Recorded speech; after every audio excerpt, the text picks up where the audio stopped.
Hello my dear students. അപ്പോൾ എല്ലാവർക്കും സുഖല്ലേ?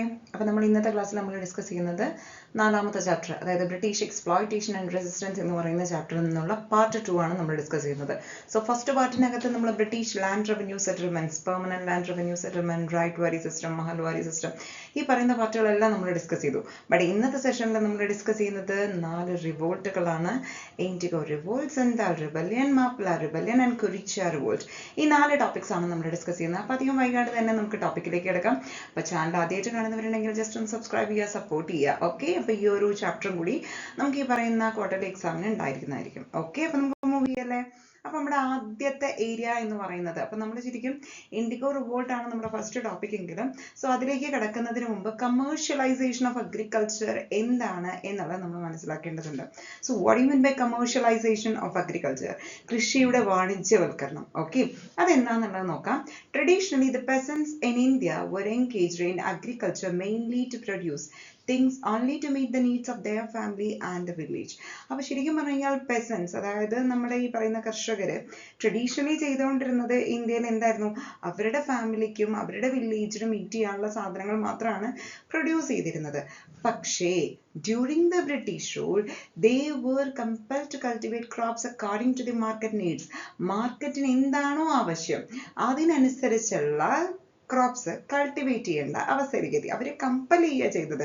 സോ എന്താണോ മാർക്കറ്റിന് ആവശ്യമുള്ളത്, മാർക്കറ്റ് നീഡ്സിനനുസരിച്ചുള്ള ക്രോപ്സ് കൾട്ടിവേറ്റ് ചെയ്യാൻ അവർ കമ്പൽ ചെയ്തു. So as a result commercial crops were largely cultivated instead of food crops. അപ്പൊ അതുകൊണ്ട് തന്നെ ഫുഡ് ക്രോപ്സിന്റെ സ്ഥാനത്ത് വലിയ തോതിൽ കമേഴ്ഷ്യൽ ക്രോപ്സ് കൾട്ടിവേറ്റ് ചെയ്യാൻ തുടങ്ങി. Okay, but this transformation is termed as commercialization of agriculture. അപ്പം മുന്നേ ഫുഡ് ക്രോപ്സ് ആണ് കൾട്ടിവേറ്റ് ചെയ്തിരുന്നത്. ആ ഒരു പ്ലേസ് മാറി ഇപ്പൊ കമേഴ്ഷ്യൽ ക്രോപ്സിന്റെ കൾട്ടിവേഷൻ തുടങ്ങി. So instead of food crops commercial ക്രോപ്സിന്റെ കൾട്ടിവേഷൻ തുടങ്ങിയ ഈ ഒരു ട്രാൻസ്ഫോർമേഷൻ ആണ് എന്തെന്നറിയപ്പെടുന്നത്, കമേഴ്ഷ്യലൈസേഷൻ ഓഫ് അഗ്രികൾച്ചർ എന്നറിയപ്പെടുന്നത്. To meet to pay high rate of tax. Okay, ശരിക്കും പറഞ്ഞാൽ വലിയ തോതിലുള്ള tax അടയ്ക്കണമായിരുന്നു. In the form of cash before the deadline the farmers cultivated the crops that had higher market price. അപ്പൊ എന്താണെങ്കിലും വലിയ തോതിലുള്ള tax അടച്ചേ പറ്റൂ. അപ്പൊ ടാക്സ് അടയ്ക്കണമെങ്കിൽ അതും ക്യാഷ് ആയിട്ട് തന്നെ അടയ്ക്കണം, അതും ബിഫോർ ദ ഡെഡ് ലൈൻ, ഒരു കട്ട് ഓഫ് ഡേറ്റ് വെച്ചിട്ട് അതിന് മുന്നേ തന്നെ അടയ്ക്കണം. അപ്പൊ അതുകൊണ്ട് തന്നെ ഫാർമേഴ്സ് എന്ത് ചെയ്യാൻ തീരുമാനിച്ചു, അവര് കൾട്ടിവേറ്റ് ചെയ്തു. എന്താണോ മാർക്കറ്റിൽ നല്ല വില കിട്ടുന്നത് ആ ക്രോപ്സ് കൾട്ടിവേറ്റ് ചെയ്യാൻ ഫാർമേഴ്സ് തീരുമാനിച്ചു. The products that had demand in the European markets were given higher price. അങ്ങനെ ഏത് പ്രൊഡക്റ്റിനാണോ യൂറോപ്യൻ മാർക്കറ്റ്സിൽ ഹൈ പ്രൈസ് കിട്ടിയിരുന്നത് ആ പ്രൊഡക്ട്സ് ആണ് ശരിക്കും ഇവരെ കൾട്ടിവേറ്റ് ചെയ്യാൻ തുടങ്ങിയത്. Thus the Indian lands became cultivating fields of Europe. അങ്ങനെ ഇന്ത്യയിലെ നിലങ്ങളെല്ലാം എന്തായിട്ട് മാറി, യൂറോപ്പിന്റെ കൾട്ടിവേറ്റിംഗ് ഫീൽഡ്, വിളനിലങ്ങളായി മാറി എന്നാണ് പറയപ്പെടുന്നത്. അപ്പൊ ഇതാണ് കമേഴ്ഷ്യലൈസേഷൻ ഓഫ് അഗ്രികൾച്ചർ എന്ന് പറയുന്നത്. സോ ഇതുമായിട്ട് കണക്ട് ചെയ്തിട്ടുള്ള ഒരു റിവോൾട്ടാണ് എന്ത്, ഇൻഡിഗോ റിവോൾട്ട് എന്ന് പറയുന്നത്. അപ്പൊ നമുക്ക് നോക്കാം എന്താണ് ഇൻഡിഗോ റിവോൾട്ട് എന്ന് പറയുന്നത്. So the miseries of the indigo farmers or the analyse the circumstances that led to the indigo revolt. അപ്പോൾ ഇൻഡിഗോ എന്ന് പറയുന്നത് was used to colour the fabric, അതായത് തുണികൾക്ക് നിറം നൽകാൻ വേണ്ടി ഉപയോഗിക്കുന്ന സാധനമാണ് ഇൻഡിഗോ അല്ലെങ്കിൽ നീലം എന്ന് പറയുന്നത്. So with the industrial revolution of the 18th century textile manufacturing increased and the demand for IndiGo increased. Okay, അപ്പൊ 18th centuryയിലെ ഇൻഡസ്ട്രിയൽ റെവല്യൂഷനോട് കൂടി ടെക്സ്റ്റൈൽ മാനുഫാക്ചറിങ് നല്ല രീതിയിൽ കൂടി. അതുകൊണ്ട് തന്നെ ഇൻഡിഗോയുടെ ഡിമാൻഡും കൂടാൻ തുടങ്ങി. So it was necessary for the British industrialist to get indigo plantation spread to more regions in India. അതുകൊണ്ട് തന്നെ ബ്രിട്ടീഷ് ഇൻഡസ്ട്രിയലിസ്റ്റിനെ സംബന്ധിച്ചിടത്തോളം എന്ത് വേണ്ടി വന്നു, ഇൻഡിഗോ പ്ലാന്റേഷൻ നല്ല രീതിയിൽ ഒരുപാട് റീജൻസിലേക്ക് സ്പ്രെഡ് ചെയ്താലേ പറ്റുള്ളൂ എന്നുള്ള ഒരു അവസ്ഥയിലേക്ക് ബ്രിട്ടീഷ് ഇൻഡസ്ട്രിയലിസ്റ്റ് എത്തിപ്പെട്ടു. They gave the farmers a good amount as advance for the cultivation of indigo. ഇൻഡിഗോയുടെ കൾട്ടിവേഷന് വേണ്ടിയിട്ട് വലിയൊരു എമൗണ്ട് അവര് നല്ല രീതിയിൽ അഡ്വാൻസ് ആയിട്ട് കൊടുത്തു. However, the farmers who started indigo farming instead of food grains got cheaper price due to British intervention during the harvest. പക്ഷെ നമ്മൾ നല്ലൊരു അഡ്വാൻസ് ഒക്കെ വാങ്ങിയിട്ട് കൃഷി തുടങ്ങി, പക്ഷെ ഹാർവെസ്റ്റ് ചെയ്യുന്ന സമയത്ത് അവരത് വാങ്ങാൻ വരണ്ടേ, നമുക്കിത് കയ്യിൽ കെട്ടി വെച്ചിട്ട് കാര്യമൊന്നുമില്ല, അത് ചീഞ്ഞു പോകും അല്ലെ. അപ്പൊ സോ ഹാർവെസ്റ്റിന്റെ സമയത്ത് ബ്രിട്ടീഷുകാർ ഇടപെട്ടിട്ട് അത് എന്ത് ചെയ്തു, ഈ പറയുന്ന നല്ല ഒരു ഇൻകം അഡ്വാൻസ് ആയിട്ട് കൊടുത്തു എന്ന് മാത്രമേ ഉള്ളൂ. പക്ഷെ തുച്ഛമായ വിലയ്ക്കാണ് ഹാർവെസ്റ്റിംഗിന്റെ ടൈമിൽ ബ്രിട്ടീഷുകാരുടെ ഇന്റർവെൻഷൻ കാരണം അത് അവർക്ക് കൊടുക്കേണ്ടി വന്നത്. So later when artificial colours എല്ലാം ഇൻവെന്റ് ചെയ്തപ്പോൾ ഇൻഡിഗോ എന്തായി മാറി? സോ ആവശ്യമില്ലാത്ത ഒരു പ്രൊഡക്റ്റ് ആയിട്ട് മാറി. കാരണം കളേഴ്സിന്, തുണികൾക്ക് നിറം നൽകാൻ വേണ്ടിയിട്ടാണ് അത് ഉപയോഗിച്ചിരുന്നത്. ആർട്ടിഫിഷ്യൽ കളേഴ്സ് കണ്ടെത്തിയപ്പോൾ ഇൻഡിഗോയുടെ ആവശ്യം തന്നെ ഇല്ലാതെയായി. This made the plight of the farmers more miserable. അപ്പോൾ എന്തായി? ഫാമേഴ്സിന്റെ അവസ്ഥ വീണ്ടും വളരെയധികം ദുരിതത്തിൽ. അപ്പം അങ്ങനെ നമ്മുടെ ബ്രിട്ടീഷുകാരുടെ എക്സ്പ്ലോയിറ്റേഷനും അതേപോലെ തന്നെ മിസറിയും ഒക്കെ അനുഭവിച്ചിരുന്ന ഇൻഡിഗോ ഫാമേഴ്സ് എന്ത് ചെയ്യാൻ തുടങ്ങി? ബ്രിട്ടീഷുകാർക്കെതിരെ റിവോൾട്ട് നടത്താൻ, ഒരു വിപ്ലവം നടത്താൻ അവരെ പ്രേരിപ്പിച്ചു. അങ്ങനെ 1859 the farmers of Bengal organized themselves and declared that they were giving up indigo cultivation എന്നങ്ങോട്ട് തീരുമാനിച്ചു. അങ്ങനെ അപ്പൊ ശരിക്കും ഇൻഡിഗോ റിവോൾട്ടിന്റെ ഇയർ ഏതാ ചോദിച്ചു കഴിഞ്ഞാൽ ഏതാണ്? 1859. അപ്പൊ 1859 ബംഗാളിലെ ഫാമേഴ്സ് അവർ ഒരുമിച്ച് ഒത്തുകൂടി ഓർഗനൈസ്ഡ് ആയി. എന്നിട്ട് declared that they were giving up indigo cultivation. അവരെന്ത് ചെയ്യാൻ പോവാണ്? നിർത്തുകയാണ്. ഇനി ഞങ്ങൾ അത് കൾട്ടിവേറ്റ് ചെയ്യുന്നില്ല എന്ന് അങ്ങോട്ട് തീരുമാനിച്ചു. So they attacked indigo factories with bows, arrows, boats, spears. കയ്യിൽ കിട്ടുന്ന എല്ലാം എടുത്തിട്ട് അവരെന്ത് ചെയ്തു? ഇൻഡിഗോ ഫാക്ടറീസ് എല്ലാം അറ്റാക്ക് ചെയ്തു. Several women also participated in the revolt. റിവോൾട്ടിൽ ഒരുപാട് സ്ത്രീകളും പങ്കെടുത്തു. Educated people from Calcutta reached the revolt areas and extended their support. അങ്ങനെ വിദ്യാസമ്പന്നരായ ആളുകൾ കൽക്കട്ടയിൽ നിന്നുള്ളവര് എന്ത് ചെയ്തു? ഈ പറയുന്ന റിവോൾട്ടിലേക്ക് എത്തി, റിവോൾട്ട് ഏരിയാസിലേക്ക് എത്തിപ്പെട്ടു. എന്നിട്ട് അവരുടെ സപ്പോർട്ടും കൂടി അറിയിച്ചു. So the government immediately appointed a commission to study the problems of the indigo farmers. അപ്പോൾ പെട്ടെന്ന് തന്നെ നമ്മുടെ ബ്രിട്ടീഷ് ഗവൺമെന്റ് എന്ത് ചെയ്തു? ഇടപെട്ടിട്ട് ഒരു കമ്മീഷനെ അങ്ങോട്ട് അപ്പോയിന്റ് ചെയ്തു. എന്തിനു വേണ്ടിയിട്ടാ? എന്താണ് ശരിക്കും ഇൻഡിഗോ ഫാമേഴ്സിന്റെ പ്രശ്നം എന്ന് മനസ്സിലാക്കാൻ ഒരു കമ്മീഷനെ അപ്പോയിന്റ് ചെയ്തു. So the commission found that the indigo farming was uneconomic and proposed to stop it. അപ്പൊ കമ്മീഷൻ പഠനം നടത്തി തീരുമാനിച്ചു എന്താണ്? ഈ ഇൻഡിഗോയുടെ ഫാമിംഗ് എന്ന് പറയുന്നത് അൺഎക്കണോമിക് ആണ്, അതുകൊണ്ട് തന്നെ അത് നിർത്തലാക്കണം എന്ന് കമ്മീഷൻ അങ്ങോട്ട് ഉത്തരവിടുകയും ചെയ്തു. അപ്പൊ ഇതൊക്കെയാണ് ഇൻഡിഗോ ഫാമേഴ്സിന്റെ മിസറീസ്. അപ്പൊ നമ്മൾ ഇൻഡിഗോ റിവോൾട്ടിനെ കുറിച്ച് എഴുതുമ്പോൾ ആദ്യം തുടങ്ങേണ്ടത് എങ്ങനെയാ? 1859 റിവോൾട്ട് എന്ന് അങ്ങോട്ട് തുടങ്ങുക. ആദ്യം എന്തായിരുന്നു? കമേഴ്ഷ്യലൈസേഷൻ ഓഫ് അഗ്രികൾച്ചർ എന്ന് തുടങ്ങി. സോ ഫൈനലി അവർ ബ്രിട്ടീഷുകാർക്കെതിരെ പോരാടുന്ന ആ ഒരു പാർട്ട് വരെ എഴുതി അവസാനിപ്പിക്കാം. ഇത്രയും കാര്യങ്ങളാണ് നമ്മളെ ഇൻഡിഗോ റിവോൾട്ടിൽ ഇൻക്ലൂഡ് ചെയ്യേണ്ടത്. അപ്പൊ നമുക്ക് അടുത്ത റിവോൾട്ട് നോക്കാം. അടുത്ത റിവോൾട്ട് എന്ന് പറയുന്നത് peasant revolts in Kerala. Okay, അപ്പോൾ നമുക്ക് നോക്കാം. So it was the exploitation and suppression of the landlords and the British that led to the revolt in Malabar. അപ്പോൾ ശരിക്കും പറഞ്ഞാൽ ഇവിടെയും എക്സ്പ്ലോയിറ്റേഷൻ, ചൂഷണവും സപ്രഷൻ, അടിച്ചമർത്തലുമാണ്. ആരുടെയൊക്കെ? ലാൻഡ് ലോഡ്സിന്റെയും ബ്രിട്ടീഷിന്റെയും. ഇതാണ് മലബാറിലെ ഒരു റിവോൾട്ടിന് വഴിവെച്ചത്. So the British treated the Janmis as owners of the land. ബ്രിട്ടീഷുകാരെ ജന്മിമാരെ, ലാൻഡ് ലോഡ്സിനെ ലാൻഡ് ഓണേഴ്സ് ആയിട്ട് ട്രീറ്റ് ചെയ്തു. So the revolt was against the atrocities of the landlords, including the eviction of tenants. കാരണം ഈ പറയുന്ന റിവോൾട്ട്, അതായത് peasant revolt in Kerala എന്ന് പറയുന്നത് ശരിക്കും പറഞ്ഞാൽ ലാൻഡ് ലോഡ്സ് കാണിച്ചിരുന്ന അട്രോസിറ്റിക്ക് എതിരെയായിരുന്നു. കാരണം അവര് ഈ പറയുന്ന ടീനൻസിനെ, കുടിയാന്മാരെ കുടിയൊഴിപ്പിക്കുക വരെ ചെയ്തിരുന്നു എന്നാണ് പറയുന്നത്. Such atrocities were carried out with the support of the British. അപ്പൊ ഈ പറയുന്ന കാര്യങ്ങളൊക്കെ ചെയ്യാൻ ആരുടെ സപ്പോർട്ടും കൂടി ഇവർക്ക് ഉണ്ടായിരുന്നു? ബ്രിട്ടീഷുകാരുടെ. So most of the farmers in south Malabar are Mappilas. പക്ഷെ ഇവിടെ സൗത്ത് മലബാറിലെ മെജോറിറ്റി വരുന്ന ഫാർമേഴ്സും ആരാണ്? മാപ്പിളാസ് ആണ്. So these struggles that happened in the 19th century are known as the Mappila Rebellion. So most of the ഫാമേഴ്സും മാപ്പിളാസ് ആയതുകൊണ്ടാണ് 19th century ഉണ്ടായ ഈ സ്ട്രഗിൾസ് മാപ്പിള റിബല്യൻ എന്നറിയപ്പെടുന്നത്. Okay, so around 22 peasant revolts took place in Malabar. അങ്ങനെ 22ഓളം peasant റിവോൾട്ടുകൾ മലബാറിൽ ഉണ്ടായി.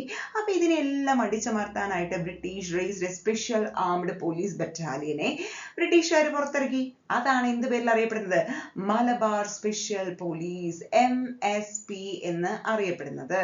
So to enquire about the frequent revolts, ഈ ഫ്രീക്വന്റ് ആയിട്ടുള്ള റിവോൾട്ട്സുകളെ കുറിച്ച് അന്വേഷണം നടത്താനായിട്ട് the British government appointed William Logan commission. അപ്പൊ ഈ ഫ്രീക്വന്റ് ആയിട്ട് നടക്കുന്ന റിപ്പോർട്ടുകളെ കുറിച്ച് അന്വേഷണം നടത്താനായിട്ട് ബ്രിട്ടീഷ് ഗവൺമെന്റ് വില്യം ലോഗൻ കമ്മീഷനെയും നിയമിച്ചു. So the commission pointed out that the cause of the struggle was the unfair land revenue system of the British. പക്ഷെ കമ്മീഷൻ, വില്യം ലോഗൻ കമ്മീഷനൊക്കെ അപ്പോയിന്റ് ചെയ്തെങ്കിലും കമ്മീഷൻ അവസാനം വെച്ചത് എന്തായിരുന്നു ശരിവെച്ചത്? സോ പോയിന്റ് ഔട്ട് ചെയ്തത് ഇതായിരുന്നു, ഈ പറയുന്ന സ്ട്രഗിളുകളുടെ എല്ലാം കാരണം ബ്രിട്ടീഷുകാർ ഇംപ്ലിമെന്റ് ചെയ്ത അൺഫെയർ ആയിട്ടുള്ള ലാൻഡ് റവന്യൂ സിസ്റ്റം ആണെന്ന് വെച്ചു. ഓക്കെ, അപ്പൊ നമ്മുടെ പെസന്റ് റിവോൾട്ട്സ് ഇൻ കേരള കിട്ടി. ഇനി നമ്മുടെ അടുത്തത് എന്താണ്? So the situations. ഓക്കെ, അടുത്ത റിവോൾട്ടിലേക്കാണ് നമ്മൾ മൂവ് ചെയ്യുന്നത്. Situations led the tribes to fight against the British. Tribal group, okay, tribal group എന്തുകൊണ്ടാണ് ഈ പറയുന്ന ബ്രിട്ടീഷുകാർക്കെതിരെ തിരിയാനുണ്ടായ കാരണം? How did the British rule make the tribal life miserable?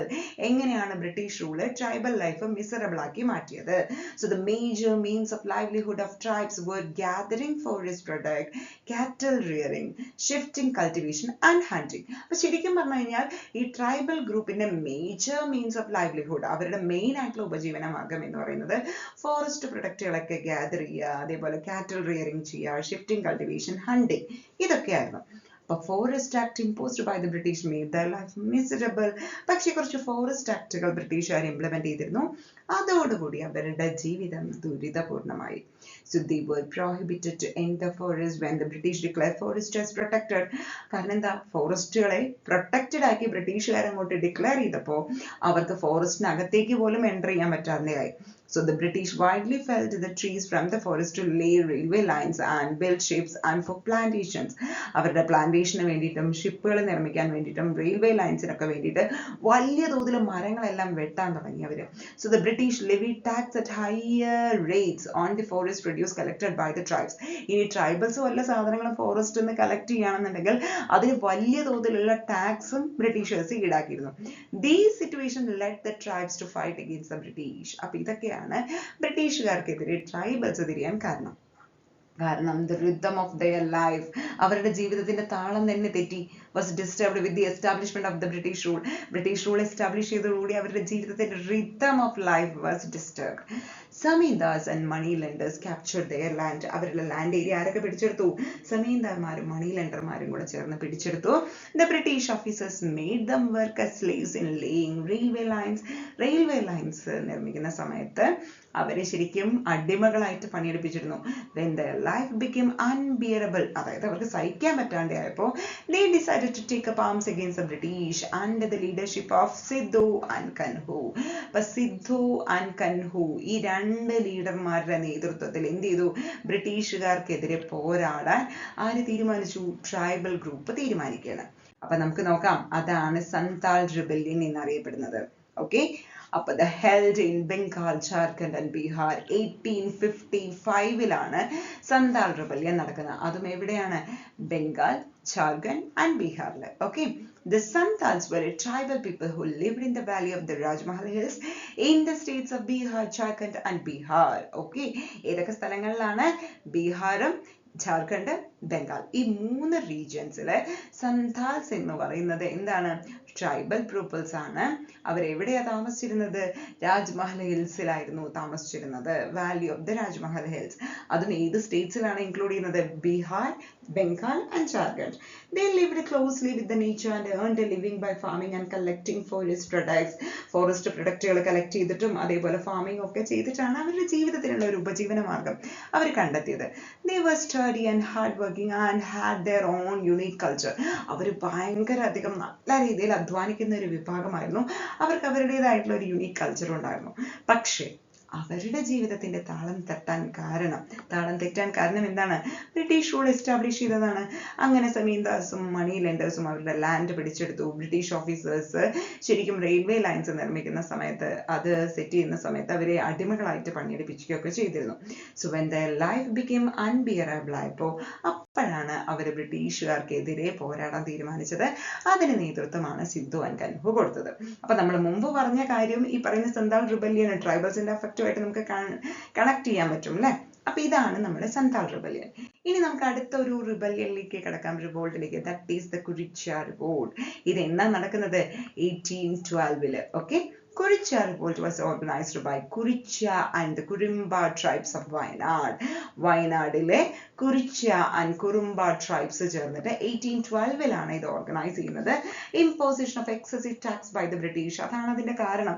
അതേപോലെ തന്നെ compulsion for paying the tax in cash, excessive ആയിട്ടുള്ള tax അടയ്ക്കണം, അതൊന്ന്. രണ്ടാമത്തത് ആ ടാക്സ് ക്യാഷ് ആയിട്ട് തന്നെ അടയ്ക്കണം. മൂന്നാമത്തെ കാര്യം എന്താണ്? Seizing of agricultural land for non payment of tax. ഇനി എന്താണ്, എങ്ങാനും ടാക്സ് അടയ്ക്കാതെ വന്നു കഴിഞ്ഞാൽ അവർ അഗ്രികൾച്ചറൽ ലാൻഡ് പിടിച്ചെടുക്കും. So the revolt was led by Kurichya, leader ആയിരുന്ന രാമൻ നമ്പിയാണ് എന്ത് ചെയ്തിരുന്നത്, ഈ കുറിച്യ റിവോൾട്ടിന്റെ ലീഡർ. അങ്ങനെ British government suppressed the struggle and killed Raman Nambi. Finally എന്താണ്ടാകുന്നത്, ആസ് യൂഷ്വൽ ബ്രിട്ടീഷ് ഗവൺമെന്റ് ഈ ഒരു റിവോൾട്ടിനെ സപ്രസ് ചെയ്തു, എന്നിട്ട് രാമൻ നമ്പി അങ്ങോട്ട് കൊന്നു. This is Kurichya revolt. Okay, ഇനി നമ്മൾ നോക്കുന്നത്, അപ്പൊ നമ്മളിപ്പോ ഏകദേശം ഇൻഡിഗോ റിവോൾട്ട് നോക്കി, മാപ്പിള റിബല്യൻ നോക്കി, അതേപോലെ തന്നെ സന്താൽ റിബല്യൻ, കുറിച്യ റിവോൾട്ട്. ഇതാണ് നമ്മുടെ മേജർ ഏരിയാസ്. ഇത് കൂടാതെ മേജർ റിവോൾട്ടുകൾ നമ്മൾ പറഞ്ഞു. ഇനി ഇമ്പോർട്ടൻ്റ് ആയിട്ടുള്ള other tribal revolts in India against British ഏതൊക്കെയാണെന്ന് ചോദിച്ചു കഴിഞ്ഞാൽ, പഹാരിയ റിബല്യൻ നടന്നിട്ടുണ്ട് ഹിമാചൽ പ്രദേശില്, Kol rebellion Chota Nagpur, Khasi rebellion Meghalaya, Bhil rebellion north west India, Munda rebellion Jharkhand. ഇത്രയും റിബല്യൻസ് പല ഇന്ത്യയുടെ പല ഭാഗങ്ങളിൽ ബ്രിട്ടീഷുകാർക്കെതിരെ നടന്നിട്ടുണ്ട്. പക്ഷെ നമുക്ക് ഡീറ്റെയിൽ ആയിട്ട് പഠിക്കാനുള്ളത് ഏതൊക്കെയാണ്, indigo, Mappila rebellion, Santhal rebellion and Kurichya revolt. അപ്പൊ ഡീറ്റെയിൽ ആയിട്ട് എല്ലാവർക്കും മനസ്സിലായെന്ന് വിചാരിക്കണം. Anyway, thank you so much for watching today session. അപ്പൊ അടുത്ത ഒരു ക്ലാസ്സിൽ നമുക്ക് അടുത്തൊരു ഇമ്പോർട്ടൻ്റ് ആയിട്ടുള്ള ടോപ്പിക്കുമായിട്ട് വരാം. Till then, thank you and have a nice day. By.